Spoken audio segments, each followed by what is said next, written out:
Hello, everyone. Welcome to our student podcast. Good evening, good afternoon, and good morning. So, my name is Pollux. I am the host for today. And I'm your co-host, Ivone. So, Pollux, what's our topic for today? So, in this episode, we will be talking about a news that has been trending lately.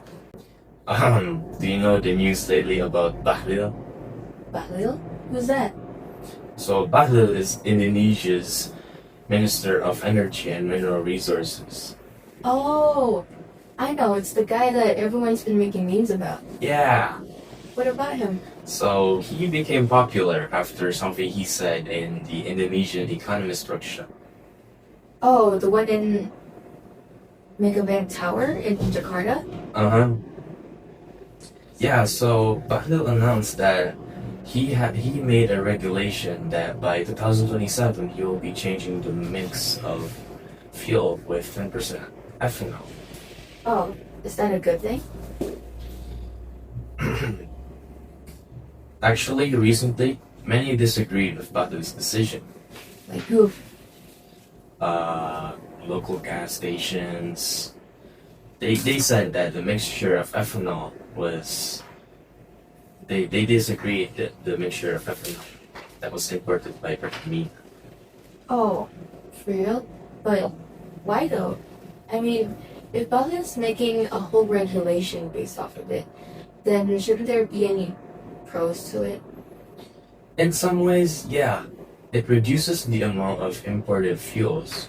Ethanol can also be made with locally sourced ingredients, and it opens more job applications. Well, if that's the case, then what's the problem? Yeah, bro, so here's the thing. Many experts said that if ethanol, which is a highly flammable liquid, is mixed with old car engines, it's more prone to corrosion and overall structural damage. Oh yeah, I heard that Indonesia's car engines can actually accommodate ethanol well. Apparently, yeah. How do you think he even came up with this idea? I mean, I heard that other countries' fuels actually have a higher level of ethanol. Well, isn't that a bad thing? Not necessarily, because you see, cars in other countries like the US, they are equipped with FFV engines or flexible fuel vehicle engines. Oh, is that so? So that's why they can use fuels with high levels of ethanol. Yeah, and ethanol can actually be good for modernization. Wait, how is that so? Having E10 makes the fuel have a higher octane rating, and it's clearer than burning gasoline, therefore a better engine efficiency. But our fuels don't work well with ethanol, right? Yeah. Well, shouldn't Bahlil know that though? See, that's the problem. That's why many people disagree with his regulation. Oh, I see. So I have a video of his statement.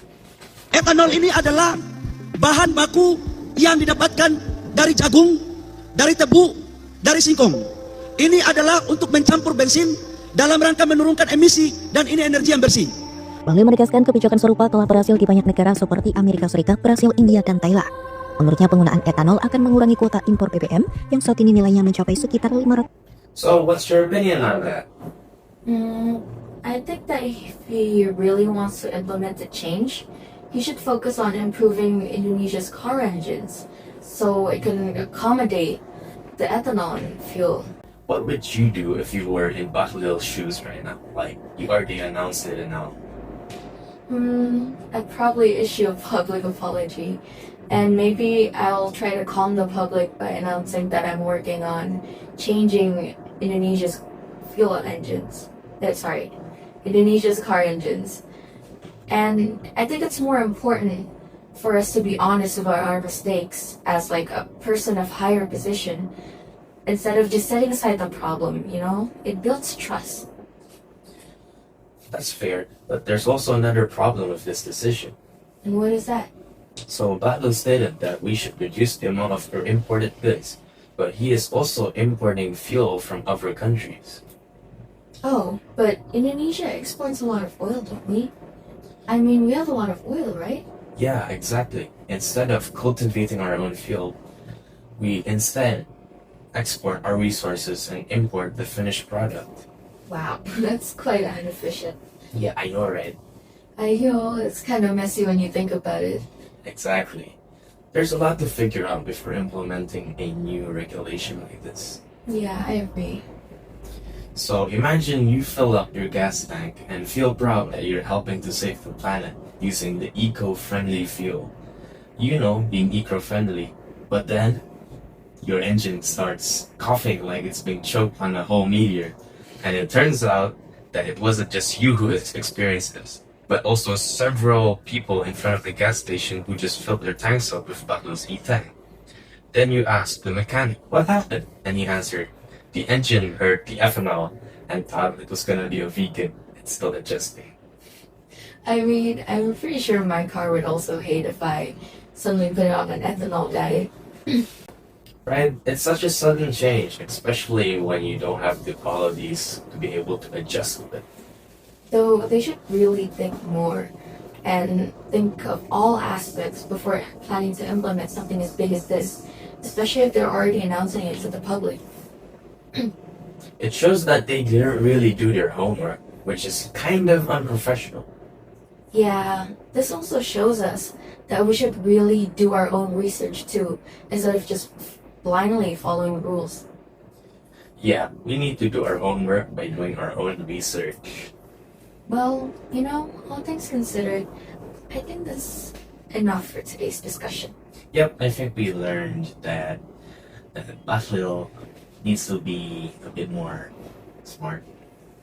Thanks for hanging out with us and listening to our little breakdown about Buffalo's ethanol issue. If you enjoyed today's episode, please consider following us and watching our podcast so that you can hear more chill discussions like this.